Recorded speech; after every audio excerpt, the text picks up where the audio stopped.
C'est un procès qui s'annonçait historique, car on devait notamment entendre un évêque renvoyé pour non-dénonciation de crime. Ce procès, c'est celui de l'abbé Pierre de Castelet, accusé d'actes de pédophilie sur mineurs, mais aussi le procès de l'ancien évêque d'Orléans, poursuivi donc pour non-dénonciation. Sur place pour Europe 1, Salomé Legrand du service police-justice d'Europe 1. Bonsoir Salomé. Bonsoir. Ce procès s'est ouvert sur un regret, Salomé, l'absence de l'évêque Monseigneur André Faure. Et oui, une absence pour raison médicale. Son avocat a glissé in extremis le certificat sous la porte de la présidente hier soir.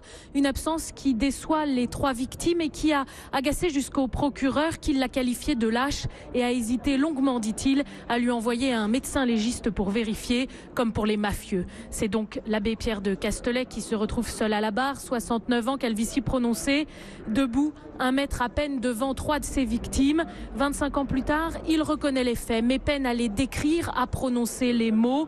En 1993, il gère un camp d'été et au prétexte de compléter des fiches administratives, fait passer de fausses visites médicales à de très jeunes ados, que des garçons, sur lesquels il pratique des attouchements. Aujourd'hui, il bafouille. J'étais isolé, demandeur d'affection. J'avais envie de me rapprocher d'eux. Impossible de lui faire dire s'il savait à quel point ça leur faisait du mal, à quel point c'était illégal.